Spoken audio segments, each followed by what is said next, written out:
Has expired. We'll move to question time, and I'll call you again. Thank you, Senator Cash. Thank you. And my question is to the Minister representing the Prime Minister, Senator Wong.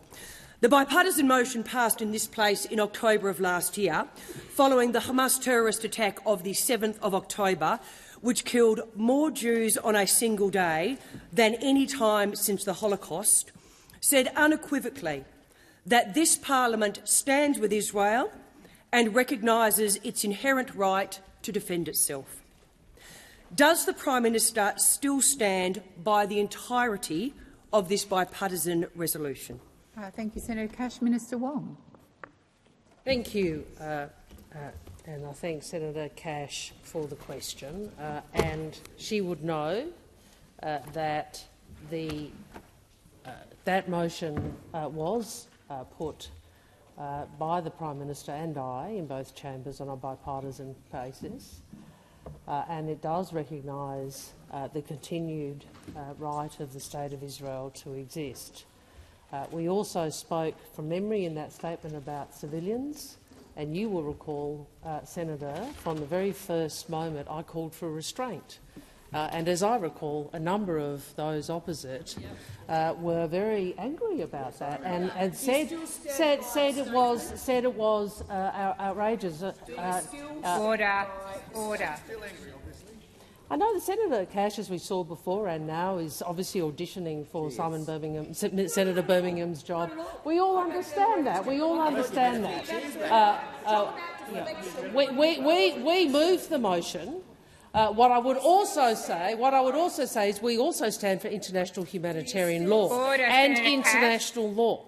We also stand for the application of international law and for international courts and tribunals, unlike those opposite. So, of course, we continue to support the right of the State of Israel to exist. We also say, as I have said, Senator Cash, I've called you about 3 times. Senator Cash, come to order. Minister Wong, please continue. As I also said, I think, on an Insider's interview last year, we are democracies. We hold ourselves to higher standards. We do not expect, nor do we believe, Hamas will ever be anything other than a terrorist group dedicated to the destruction of the State of Israel. But as democracies, we also stand for the observance of international humanitarian law, which is contained in— Senator Cash, first supplementary.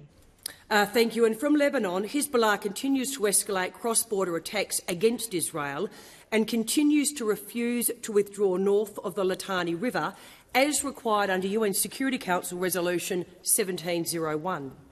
Does the Albanese Labor government stand with Israel's right to defend itself against Hezbollah, a listed terrorist organisation under Australian law and whose motto is "Death to Israel"? Thank you, Senator Cash. Minister Wong.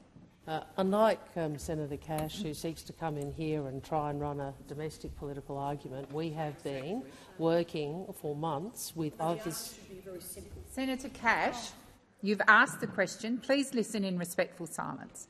Minister Wong, please continue. Start again. Unlike Senator Cash, who wishes to play domestic politics in the Senate chamber with foreign policy. Senator Cash, I did call you to order. Please come to order. Minister Wong. Order. Senator Cash. Senator Cash, you are being incredibly disorderly. Incredibly. Minister Wong.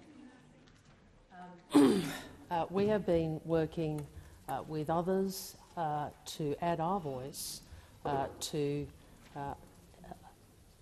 trying to ensure that this conflict does not escalate. So it's not about beating your chest in the chamber. It's about trying to make sure we do all we can with others to prevent this conflict from escalating. Because, Senator Cash, I don't know if you are aware of what a conflict on the northern border would mean, both for Israel and for the Senator Cash. For Israel and for the citizens and civilians of the region. And all parties— the time for answering has expired. Senator Cash, second supplementary. Given the Prime Minister's weakness on the Middle East is fracturing the Labor Party, will the Prime Minister guarantee his Labor government will not recognise a Palestinian state while Hamas and Hezbollah continue to pose a security threat to Israel? Thank you. Before I call Senator Wong, order. Senator Patterson. Before I call Senator Wong, order. I am going to ask for silence across the chamber. Minister Wong. Thank you. I think the Prime Minister has demonstrated his leadership these last weeks. Unlike Mr Dutton, who I see has failed to do so. The second point I would make is that we have, against your opposition, shifted Australia's position when it comes to the recognition of Palestine. We have said, unlike those opposite who say you have to wait to the end of a process when we know that has meant no progress on peace, we have said, alongside the United Kingdom and others, that we are willing to look to recognition as part of a peace process that leads to a just and enduring peace in a two-state solution. That is a principled position that the Australian Labor Party has taken. I regret that it is met by an unprincipled position by those opposite. Thank you, Minister. Senator Marielle Smith. Thank you, President. My question is to the Minister representing the Prime Minister, Senator Wong. Over the last 2 years, people in my home state of South Australia have benefited from cheaper childcare, fee-free TAFE and the biggest investment ever in expanding bulk billing, all delivered by the Albanese Labor government. Can the Minister please tell the Senate what further cost of living relief Australians can expect from today, including a tax cut for every taxpayer? Thank you, Senator Smith. Minister Wong. Thank you, Senator Smith. At least there are some senators in this place who care about the cost of living. At least there are some senators in this place who care about the cost of living. I mean, what does it say about the opposition that the first day of all of these tax cuts and cost of living relief, and what they want to focus on is an international issue that they want to make domestic politics over. Over here, we understand the #1 issue facing Australians is cost of living. We understand that. We on this side understand that. And that is why from today, Senator Smith, 13.6 million Australians will see more money going into their bank accounts as a tax cut to every Australian taxpayer is delivered. Not just some Australians, as the Liberals and Nationals would have liked. 3 million people earning less than $45,000 a year will get a tax cut. You didn't want that. Under you, they wouldn't have got a cent. A person earning 40 grand will get a tax cut of $654 compared to zero under you. The average family will save more than $3,200, and 9 out of 10 women taxpayers, 5.8 million women. 5.8 million women. I know it's hard, isn't it? We're actually delivering more to the women of Australia. I know that's hard for you. 5.8 million women will now receive a bigger tax cut than they would have received under you. And of course, we on this side want Australians to earn more and keep more of what they earn. So 2.6 million low-paid workers will get their third consecutive pay rise backed by this government, and no amount of opposition from Senator Cash will remove that fact. That thank you, Minister. You on that side tried to shut down cost of living relief. Senator Smith, first supplementary. Thank you, Minister, for that response. Can the Minister please explain to the Senate why the Albanese Labor government's tax cuts are bigger, fairer and will benefit all Australian taxpayers, not just some, as the Liberals and Nationals had intended? Thank you, Senator Smith. Minister Wong. Thank you very much, Senator Smith and President. And what I'd say is that we on this side understand aspiration doesn't just start in the tax bracket, top tax bracket. Those opposite seem to think nobody except those in the top tax bracket have any aspirations. 11.5 million people get a bigger tax cut compared with what those opposite propose. And what has their response been? What has their response been? One, Mr Dutton called for an election over the tax cuts. The Liberals said they'd absolutely won them back. Deputy Leader Susan Lee said, "We will fight this legislation in the parliament." We know that those opposite just can't bear the fact we have delivered bigger and fairer tax cuts. Bigger and fairer tax cuts to Australians. Australians who are under pressure. You talk about it, but we are the ones who are delivering cost of living relief. Thank you, Minister. Senator Smith, second supplementary. Thank you again for that response, Minister. Can you please provide more details about the Albanese government's $300 energy bill relief for every Australian household and $325 for small businesses? And I would also like to know how the government is providing energy bill relief now and setting up Australia's cleaner, greener, more reliable energy future. Thank you, Senator Smith. Minister Wong. Senator Smith, well, from today, the Albanese Labor government is taking $300 off power bills for every Australian household. In 2 decades, Mr Dutton wants to serve up the most expensive form of energy there is, and he's going to ask Australians to pay for it. Mr Dutton says, "I won't tell you how much it will cost. I won't tell you how much it will cost. I won't tell you how much more expensive your bills to be. I won't tell you how many reactors there will be." Well, you know what I'm going to just tell you? It's going to be a big bill. It's going to be a big bill. I'm not going to say how big the bill is. I'm just going to say it's going to be a big bill. This is an anti-renewables obsession that Mr Dutton has engaged in, that will provide would provide the most expensive power there is in 20 years' time. And all he's able to say, "Oh yeah, it's going to be a big bill." Well, we're delivering cost of living relief now. Thank you, Minister. The time for answering has expired. Senator Patterson. Thank you, Madam President. My question is to the Minister representing the Prime Minister, Senator Wong. Reports in The Australian last week revealed extremist group Hizb ut-Tahrir had issued a press release, which has since been deleted, which praised Hamas' 7 October attacks and urged neighbouring Muslim countries to attack and eliminate Israel. This comes after the UK government prescribed Hizb ut-Tahrir as a terrorist organisation in January. What steps has the Australian government taken to investigate the listing of Hizb ut-Tahrir as a terrorist organisation here? Thank you, Senator Patterson. Minister Wong.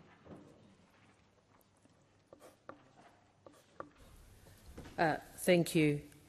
First, I think, well, I hope all of us would stand as one in condemning the hateful comments by the members of Hizb ut-Tahrir.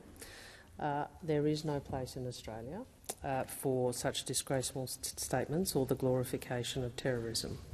In relation to the listing, as the senator would know, and having been, or perhaps still is, I'm sorry, I can't recall, a member of the Parliamentary Joint Committee on Intelligence and Security, you would understand the process by which advice is provided to government and to Parliament through the Statutory Committee about whether to list organisations, and I certainly wouldn't propose to speculate publicly about that process, nor would he expect it. But it does take me to a broader point about social cohesion.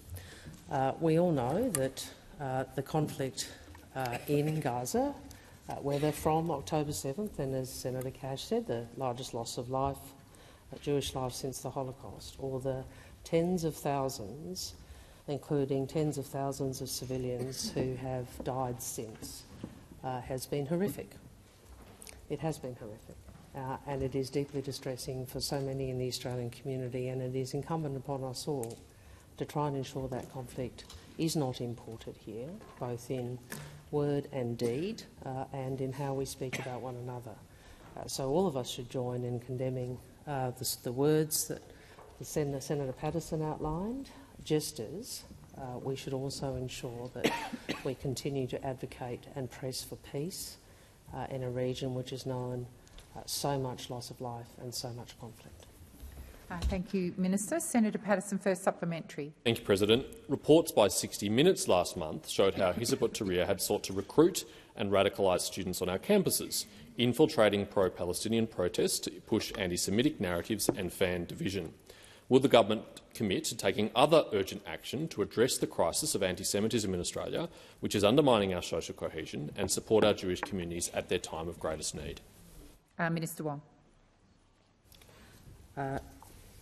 First, can I just also, in relation to the primary, remind Senator Patterson that the Coalition repeatedly rejected listing Hizb ut-Tahrir as a terrorist organisation when you were in government. In 2017, the then Attorney-General, Senator Brandis, rejected listing it based on the strong view of ASIO that it did not fit the definition of a terrorist organisation in the Criminal Code. The Leader of the Opposition has also affirmed that the government relies on the advice of our intelligence and security agencies, which is precisely what is being done in this matter. And I will take the interjections from Senator Ruston. If Senator Ruston thinks she knows better than our security and intelligence agencies when it comes to these matters, then perhaps she should stand up and say that. I, for one, think we look to the advice of those who are engaged and working to keep Australians safe about how best to do that, rather than making cheap political shots like that one. Thank you, Minister. And I do remind you, Minister, to make your comments to the chair. Senator Patterson, second supplementary. Thank you, President. The Sunday Herald Sun reported yesterday that Hizb ut-Tahrir had moved its UK operations to Australia in the wake of their ban in that country. Will the Albanese government stop Australia becoming a safe haven for this extremist organisation by joining our allies by listing Hizb ut-Tahrir as a terrorist organisation? Thank you, Senator Patterson. Minister Wong. Minister Wong. Thank you. Well, I again refer to my earlier answer, which is, and again I'll take Senator Ruston's comments. She seems to think she knows more than our intelligence agencies. You know, I might have a view about, and others might have a view about, perhaps approaching this with a little more respect for the experts who advise us. But what I would say, this is not a political issue. This is a security issue. This is an intelligence issue. This is not an issue that is about party politics, and Senator Patterson knows that. Yep, he's been part of these processes.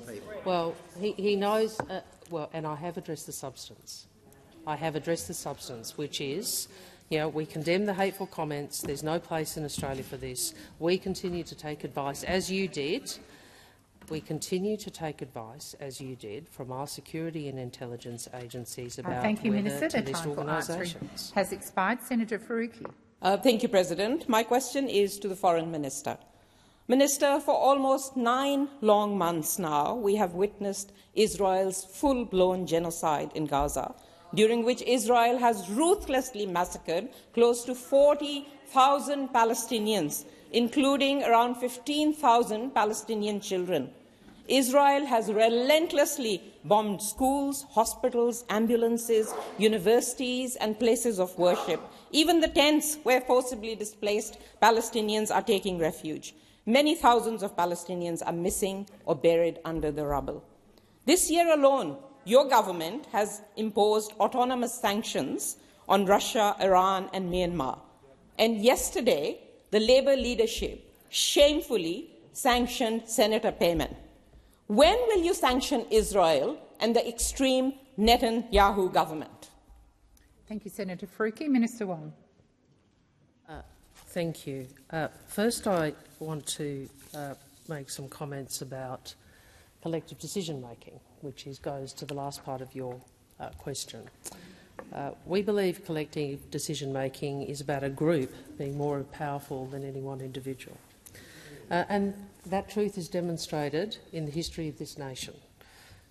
Our party in government is the only party that has delivered real progress in Australia on Medicare, on the minimum wage and fairness at work, on social welfare for older Australians and people with disabilities, on paid parental leave, on superannuation, on the Sex Discrimination Act, the Racial Discrimination Act, the abolition of the White Australia policy, Mabo land rights and the removal of discrimination against LGBTI Australians, and there is so much more. My point is collective discrimination, collective action, collective decision-making is central to that. We believe that Labor governments are the ones able to deliver change, which is why no Australian government has ever expressed such strong support for Palestinian statehood as this one. No Australian government has ever done so. And it's a position that has faced criticism from those opposite and those who want to support the status quo. But it's a position which reflects the approach that so many in the international community are taking. We also believe that we are not served well as a country by those who seek to bring the conflict here. See, nothing you do in this chamber will resolve the conflict, but it does bring it here, the division here. That is the reality, Senator. In relation to the actions taken, I am happy in my supplementary to go through the actions we have taken since October 2023. Thank you, Minister. Senator Faruqi, first supplementary. Thank you, President. Minister, your government has not taken any concrete action to stop Israel's genocide in Gaza, and turning against the people who are standing up for Palestine is not going to do anything either.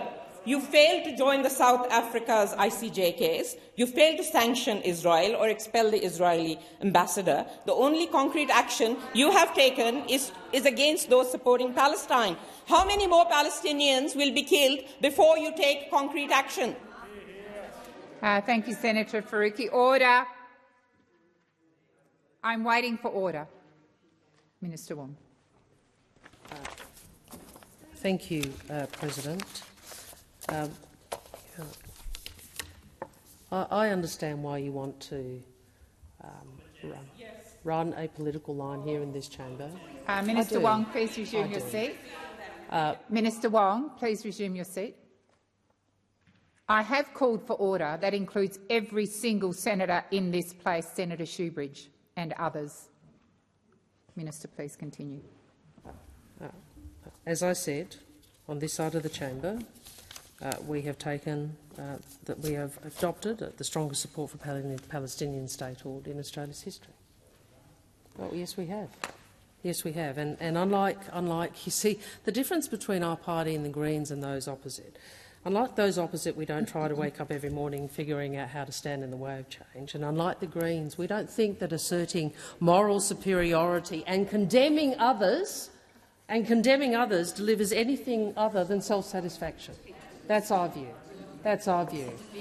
So the reality is this is a catastrophic conflict. You have seen us diplomatically make a range of decisions, including voting. Senator Faruqi, second supplementary. Thank you, President. Minister, the difference between your party and mine is that we have the moral courage and you are cowards. You moved a motion at the Labour Party in 2021, a platform calling for the Labour government to recognise Palestine. But disgracefully, your government has voted against it twice already.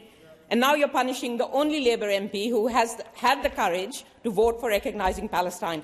How long must we wait before you join the 147 other countries and recognise Palestine? The question has expired. Minister Wong. Sorry, and I should say at the end of my last answer, I should have said we voted for a ceasefire and we voted to admit Palestine as a member of the United Nations. And I note what the senator has said. What demonstrates, frankly, the Greens' political agenda is that last week they couldn't bring themselves to support this motion. The need for the Senate to recognise the State of Palestine as part of a peace process in support of a two-state solution and a just and enduring peace. I mean, what does it say about how much you are focused on political differentiation that you could not support that?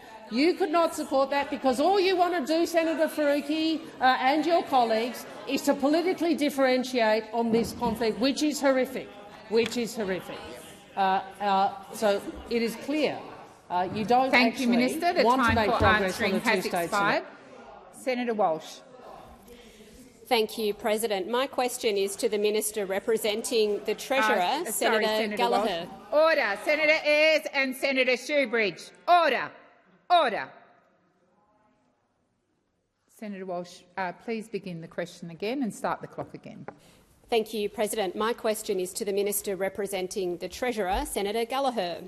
Today is the day Australians will receive cost-of-living relief in the form of a tax cut. This will be crucial relief to households that are continuing to face cost of living pressures. The Albanese Labor government is supporting all Australians, not just some, as those opposite would have done. In addition to the tax cuts, can the minister please outline what other cost of living relief is being rolled out by the government from today? And how will these initiatives make life easier for Australians? Minister Gallagher. Thank you, President. I thank Senator Walsh for the question and for focusing on the issues that matter to every Australian on cost of living. We know that Australians are under pressure, and in addition to the tax cuts that will go to every taxpayer in the country, the budget also delivered a further $7.8 billion in cost of living relief.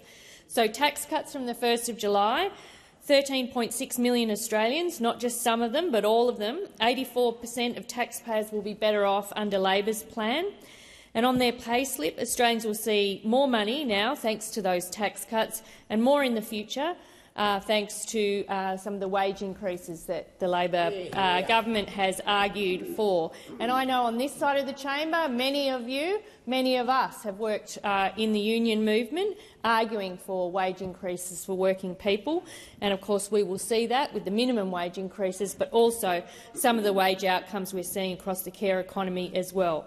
$300 in energy bill relief for every household, every single household, $325 for 1 million small businesses, again to support them with their energy costs. We know that Australians are under pressure up and down the income scale, and the most efficient and most effective way to provide that energy bill relief is to provide it broadly. That's why it is being paid by applying a credit to everyone's bill by their energy retailers. So we know that will help, particularly in the winter months on the East Coast, where the energy costs often peak. We've also got other cost of living measures, a freeze on PBS medicine costs, increasing rent assistance by a further 10%, debt relief for students, paid super on government-paid parental leave will be coming in. We've got the extension of PPL as well. Of course, we're building homes for more Australians under our Housing Australia plan. The time for answering has expired. I had more to go. Senator Walsh, first supplementary. Thank you, Minister. The government designed a budget that put downward pressure on inflation whilst providing cost of living relief to all Australians. Can the minister please update the Senate on the government's approach to managing the budget and how this has enabled us to provide cost of living relief that Australians need? Thank you, Senator Walsh. Minister Gallagher. Thank you, President. I thank Senator Walsh for the question. The numbers don't lie. We are managing the economy better than the coalition ever could. I know it hurts them. How many surpluses did the coalition deliver? How many, Senator Cash? I think it was a big fat zero, even though the mugs came out a bit early. Those mugs were taken back straight away, weren't they? Hide them in the bottom cupboard because, oops, we got it wrong. We've delivered a surplus. We're on track to deliver another one. Gross debt, remember that? Oh, geez, it peaked under the former government. It's much lower under us. It'll peak 9.7 percentage points lower than what the opposition forecast. So lower debt, surpluses. What about the interest on that debt? Much lower under us, $80 billion less in interest costs because we're managing the debt much better. Inflation remains a challenge, but we've almost halved annual inflation since we were elected, and of course wages growth is almost double. The time has expired. Senator Walsh, second supplementary. Thank you, Minister. Of course, it's hard to know whether the coalition supports cost of living relief for all Australians because they are all negativity and uncosted ideas. Can the minister please outline any risks that may impact household budgets across Australia? Any risks, Minister? Thank you, Senator Walsh. Minister Gallagher. Thank you, President. I can think of one big risky proposal that springs to mind that might be uncosted, Senator Walsh.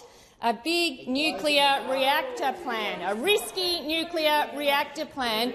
Reactors all across the country, many reactors on one site, came out with a big launch and guess what? Not costed. Don't you know how much it's costing? Have you not done the work? Or have you done the work and you don't want to tell everybody what it costs? Maybe that's it. So these nuclear reactors going into all the states, uncosted, no idea how to deliver it, no understanding of the technology, no time frame other than it's off in the never-never, no 2030 target. If Senator Canavan has anything to do with it, it'll be no 2050 target either, and no idea what to do with the waste, no plan for right now, and not being clear about what it's going to cost on people's bills. Thank you, Minister. Senator Roberts. My question is to the Minister representing the Minister for Climate Change and Energy, Senator Wong. Minister, exactly how many wind turbines, solar panels, batteries and kilometres of transmission lines were built last month? Minister Wong.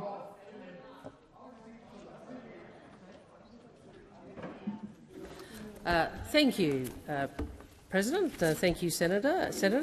I don't have a monthly breakdown on what has occurred in terms of renewables since we came to government, but what I can say to you is that it is clear. What I can say to you is that we have invested $22.5 billion over the next decade to help make Australia a renewable energy superpower. We have a budgeted plan that is backed by the experts at AEMO, the Australian Electricity Market Operator.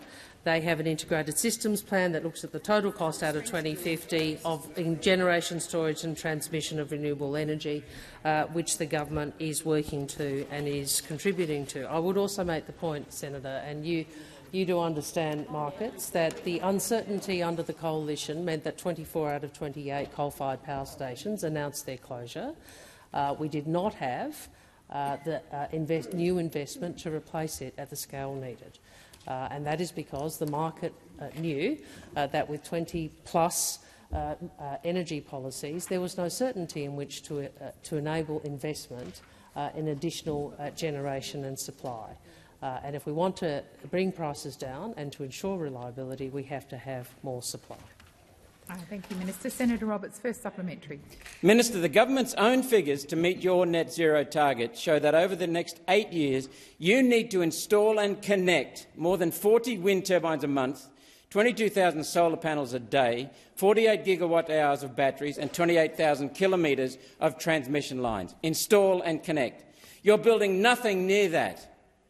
Will you admit your wind and solar plan is an unachievable pipe dream? Thank you, Senator Roberts. Minister Wong. Senator Roberts, I will absolutely concede that this is a big transition, and you would have heard me in response. You would have heard me in response. Order. Senator Rennick, I've called Senator Canavan. Order. Order. Minister, please continue. You would have heard me, Senator, when the Greens asked me. Senator Watt, order. Order. Order. Order. I would ask senators to not call out across the chamber. Minister Wong, please continue. Thank you. You would have heard me, Senator, say to the Greens when they seek higher targets that this is a big transition. We accept that. The advice I have, and I'll see if I can get anything further, is that we have had a 25% increase in renewable generation in the national electricity market since 2022. We have 4.6 gigawatts of new generation and storage, which is part of the operator's outlook since their last report. We've had 6.8 gigawatts of new generation, up from 4.2 gigawatts approved.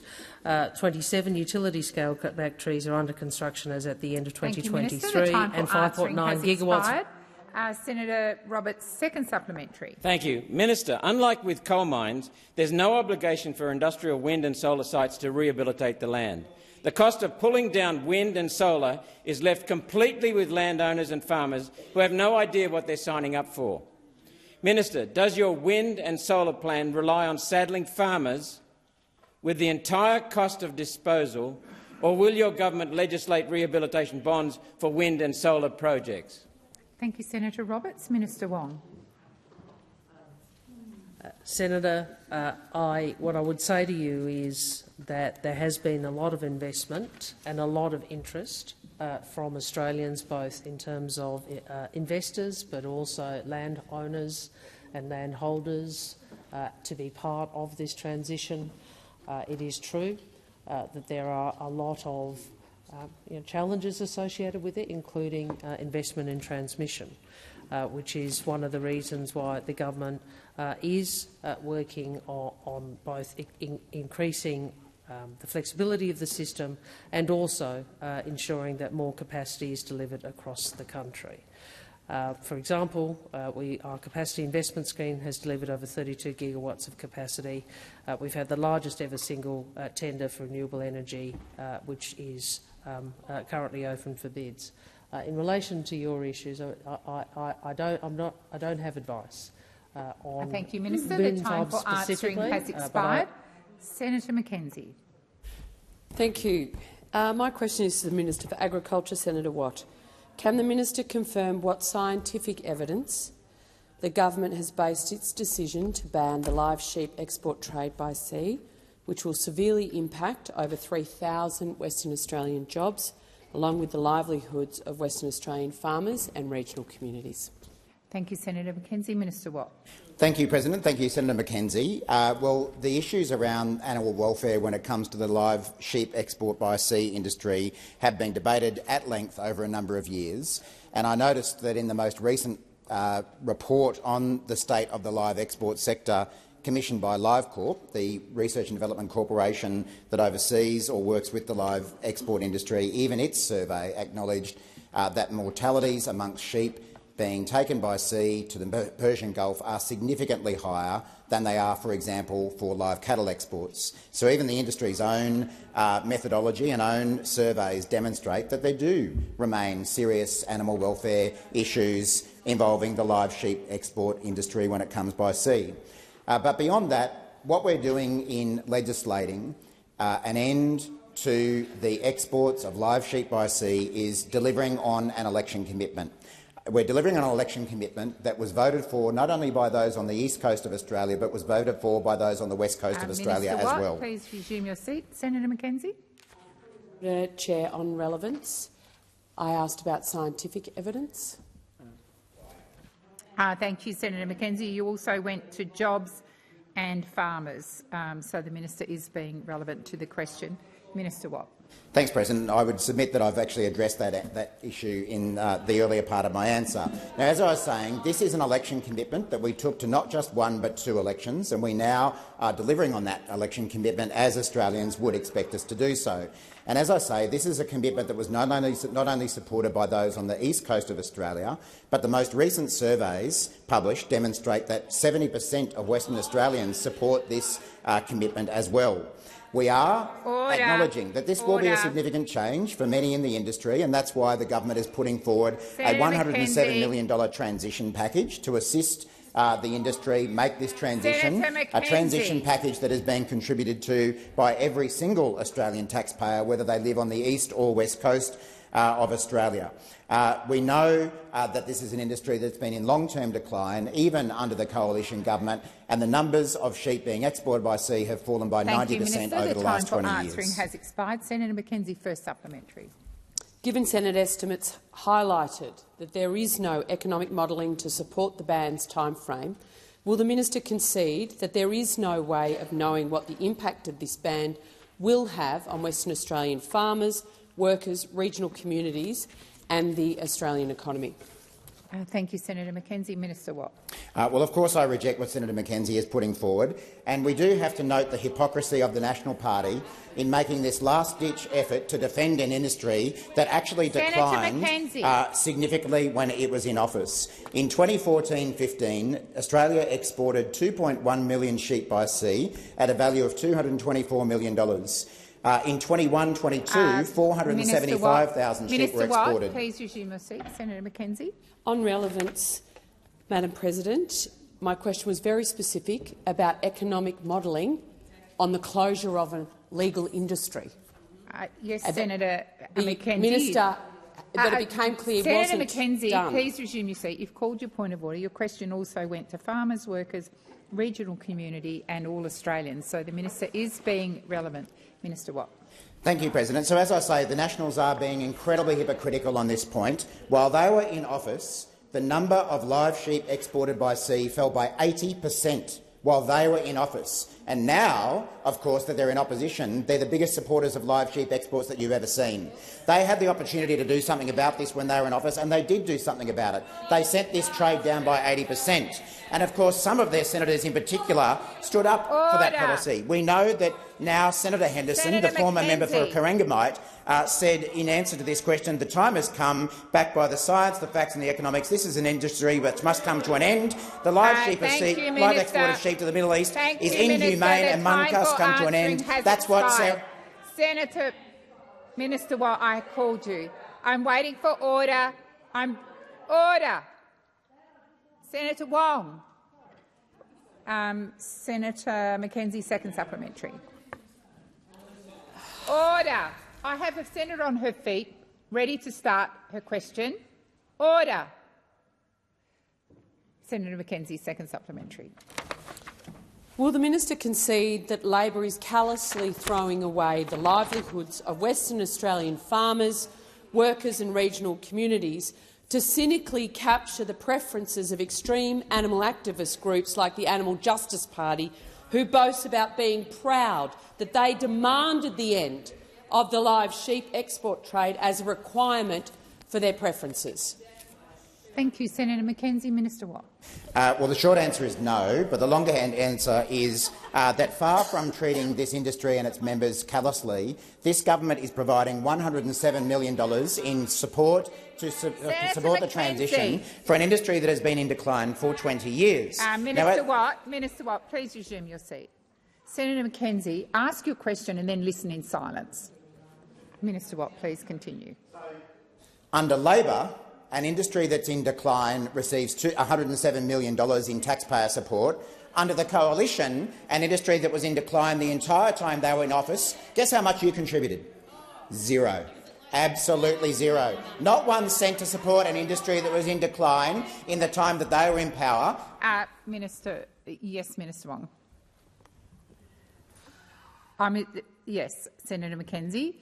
You've made a contribution this morning. I invite you, Senator Mackenzie, to make a contribution at any other point, Senator Mackenzie, during the sitting of the Senate, but not question time. You've asked your question. The minister is entitled to answer. Minister, please continue. Thank you, President. And the reason the Coalition provided no support whatsoever to an industry in decline is because they had members like the now Deputy Liberal leader Susan Ley and now Senator Henderson saying the sensible path for both sides of the debate to construct a carefully considered transition to ending the trade permanently and across all months of the year. Tastes are changing in Middle Eastern nations. There is no fixed firm demand for live sheep. We believe in a permanent. Senator Cox. President, my question is for the Leader of the Government, Senator Wong, representing the Prime Minister. Today, Australia's newest Governor-General spoke about Australia's history being made up of 3 chapters: the Indigenous foundations of 65,000 years, the arrival of British institutions, and our multicultural present and future. This week, the Greens will introduce a bill for Australia's first Truth and Justice Commission to formally record the first chapter and ongoing injustices. The government took the path last year for constitutional reform on a voice to Parliament, and since then there have been crickets on implementing the other 2 pillars of the Uluru Statement from the Heart. Will the government support the Greens bill on Australia's first Truth and Justice Commission? Thank you, Senator Cox. Minister Wong. Thank you, Senator Cox, and I'll try and deal with a few issues. The first is the reference by Her Excellency the Governor-General of Australia today to Noel Pearson's framework, which talks about our First Nations heritage, our British institutions and, of course, our multicultural society, particularly post-World War II, and that the large-scale migration to Australia. I am, and we are, as a government, very committed to telling the full story of Australia. Certainly in my own portfolio, as you would be aware, that's something we seek to bring to how we engage with the world. We obviously, as much of the the thinking behind the referendum, as you know, at the request and urging of many Indigenous and First Nations leaders, obviously was part of that. Now, what I would say to you, rather than in relation to Greens bills, you're entitled to move private senators' bills, as you know. We don't actually think whether or not those bills are not the way in which progress is made in this or in any other area of policy. But I would say to you that I think support for reconciliation is a core value, core Labor value. It is a value, I think, that is shared by Australians. Australians do believe in the fair go and do want to close the gap. The government remains determined to move reconciliation forward and to seek better results for Indigenous Australians as we take the time that is needed to get Makarrata and truth-telling right. And I think the fact the result of the referendum demonstrates that that is the case. The work of treaty does go on at a state and territory level, and there will be a diversity of processes respecting the diversity. Senator Cox, first supplementary. Partisan support to the Republic across the political spectrum, and that polling shows 50% of Australians support a republic, a measure that would help us move beyond the colonial chapter of history. Will the government commit to a republic in their second term of government? Order. Order. Order. Order. Order across the chamber. Senator Cox, that is a bit of a stretch as a first supplementary, but I will invite Senator Wong to address the question. Senator, with respect— Order. Senator, with respect, there isn't bipartisan support on a republic, with respect, there isn't. I think we've been on record, I've been on record many years as being a supporter of a republic, but there is not bipartisan support.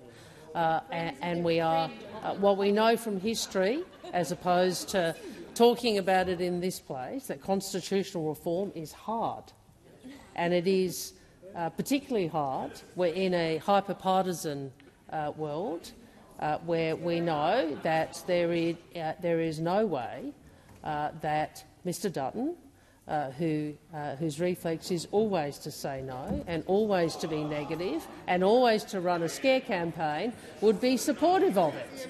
And I take the interjection. He says correct. I mean, they're not going to be supportive of it. Thank you, Minister Wong. The time for answering has expired. Order. Senator Cox, second supplementary. President, the new Governor-General talked about the Australian character and its fundamental democratic spirit in her speech today. Will this government commit to moving beyond the colonial era in a truly democratic one that includes the voices of First Nations people, and by ending the reign of unelected heads of state and having a treaty with its First Peoples?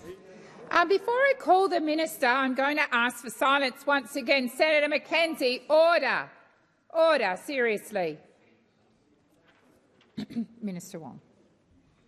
Well, Senator, I have a great deal of sympathy for the sorts of principles you're describing, but I also know that change is hard, and change requires us to bring people with us, and change requires ultimately not just the support of the majority of a parliament, but the majority of the Australian community, and we have a way to go on some of the issues you've raised. I hope there will come a day where we look back and we say, well, we did well to keep walking down the path of reconciliation together after the referendum. And certainly we do need and do want to move forward on many of the issues such as Makarrata and treaty in the way you described. Obviously, treaty. There's a lot of work being done on treaty processes thank you, Minister. in the time states for and territories. Answering has expired. Senator Sheldon. My question is to the Minister representing the Minister for Employment and Workplace Relations, Mr Watt. Cost of living pressures are top of mind for all Australians, especially low-paid workers. I note that since taking office, the Albanese Labor government has advocated on behalf of low-paid workers in 3 consecutive Fair Work Commission annual wage reviews. How does the Albanese Labor government's agenda ease cost of living pressures and make sure Australians are earning more and keeping more of what they earn? Thank you, Senator Sheldon. Minister Watt. Thank you, Senator Sheldon. And isn't it good that at least one senator on this side of the chamber has an interest in cost of living issues? Because we know that over this entire question time, Minister Watt. what have the coalition asked about? Minister Watt. What have the coalition asked about? Minister the Middle Watt. East, terrorist Order. listings. Order. Order. Order. Senator Cash, I've called order 3 times. Senator Scarr. President, personal reflection. I ask Senator Watt to withdraw that personal reflection on all the other senators except for one. Senator Scarr. Order. Senator Scarr, when I'm bringing the chamber to order, Senator Mackenzie, it's not helpful for you to stand and make a joke. Seriously, it is not. Minister Watt, please continue. Thank you, President. I know the opposition doesn't want to talk about cost of living issues, but I'm glad that Senator Sheldon joins with Senator Smith and Senator Walsh in asking questions about the issue that is of most concern to Australians today, which is cost of living issues. It seems that the opposition has to ask a question about anything else other than the thing that Australians are most concerned about, being their cost of living issues. And we know that is why, and that is because the coalition's record in office is of delivering lower wages and worse standard of living, a record they have maintained in opposition. Please resume your seat. Order. Order. Thank you. Minister Watt, please continue. That Senator Cash is a lot more noisy when she's sitting in that chair rather than when she's sitting in the one about a metre behind Senator Minister Cash. Watt, Why Minister would Watt, that be, Senator Cash? Minister Watt, please resume your seat. I'll come to you, Senator Mackenzie. Senator Cash. Senator Cash. Minister Watt, may I remind you to direct your comments to the chair. And Senator Mackenzie. On a point of order, I was also going to request that instead of pointing across the chamber and screaming, he makes his comments through the chair. Senator Mackenzie. Order. Order. Order. As you noted, Senator Mackenzie, I had already brought that to the minister's attention. I'm waiting for order. Minister Watt. Thank you, President. And, President, I'm sure you can observe the opposition is a bit touchy today. Yeah. And why would they be touchy? That's because today is the day that Australians are getting much-needed cost of living relief. That's right. And we know the opposition is touchy about this because they voted against almost every one of those cost of living measures that comes into place today. So no wonder they're touchy. No wonder they don't want to talk about cost of living. But you know what? Labor does, because we're concerned about the cost of living issues facing Australians. And that's why from today every Australian taxpayer gets a tax cut, not just some. That's why from today our $300 energy bill relief begins to flow to every Australian household. And that's why from today 2.6 million low-paid workers will get their 3rd consecutive pay rise, backed by this government, unlike what we saw from the coalition. This government has gone into bat for low-paid workers not once, not twice, but 3 times every single year we've been in office since we came into government. And because of this government's advocacy, from today, minimum wage earners will be earning $24.10 per hour compared to $20 when we first came to office. Senator Sheldon, first supplementary. Given that Mr Dutton and the Liberals and Nationals voted against all our legislation to get wages moving, how has the Albanese Labor government secured jobs better pay legislation, getting wages moving after 10 years of deliberate wage suppression by the coalition?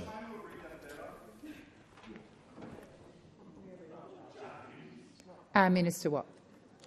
Thank you, Senator Sheldon. Well, the Albanese Labor government's Secure Jobs Better Pay legislation is delivering, with nearly 500,000 more workers covered by enterprise agreements and award workers benefiting from $10,000 pay rises. We said that our Secure Jobs Better Pay laws would fix the bargaining system, and now we're seeing the proof. And we know the opposition went running for cover when we just simply tabled that legislation. Secure Jobs Better Pay. Oh no, we can't have that. We can't have that in Australia. We're going to vote against it, just just like we're going to vote against energy bill relief, just like we're going to vote against cheaper medicines, just like we're going to vote against every measure that the Labor government put up to assist Australians with their cost of living. More importantly than listening to anyone in this chamber, let's listen to the difference that these changes are making to real workers in Australia. For Laura, an aged care worker from Western Australia, who will now be about $3,400 better off, it means she can pay for home internet and what she describes as luxuries like social outings. Labor is supporting people like Laura while you're voting against them. The time for answering has expired. Senator Sheldon, second supplementary. In the face of cost of living pressures, I note that the Liberals and Nationals have endorsed a risky industrial relations policy and expensive energy policy that won't deliver a thing for 2 decades. How are the Albanese government's reforms helping Australians earn more and keep more of what they earn while relieving cost of living pressures, and why are these reforms so important? Thank you, Senator Sheldon. I'm not calling the minister until there is silence. Order. Order. Minister Watt. Thank you, Senator Sheldon. And the Albanese Labor government does care about cost of living, and that's why it's our #1 focus. Not in 20 years, not in 1, not in 2 years, not in 3 years, not in 4 years, or even 20 years, when your nuclear fantasy will deliver more expensive power to Australians. We're delivering cost of living support right now from today. Minister Watt, please resume your seat. Senator Wong. The acting leader of the opposition could perhaps at least draw breath and not yell for the entirety of the answer. Order. Order. Doesn't. That's true. But you need Senator Cash. Order. Senator Wong. Order. Order. Order. Order. I would like all. Order. Senators Wong and Cash. Order. Senator Cash, I would like, led by you and those noisy senators, I think they know who they are, the ones I've called today, to listen in respectful silence. Minister Watt, please continue. President, we make no apologies as a Labor government for wanting to deliver higher wages and real tax relief. And meanwhile, what we know about the coalition, the Shadow Treasurer Angus Taylor has said that he's committed to a targeted package of repeals to our workplace relations changes, and we know that Senator Cash, as the Shadow IR spokesperson, has endorsed the risky New South Wales Liberals industrial relations platform.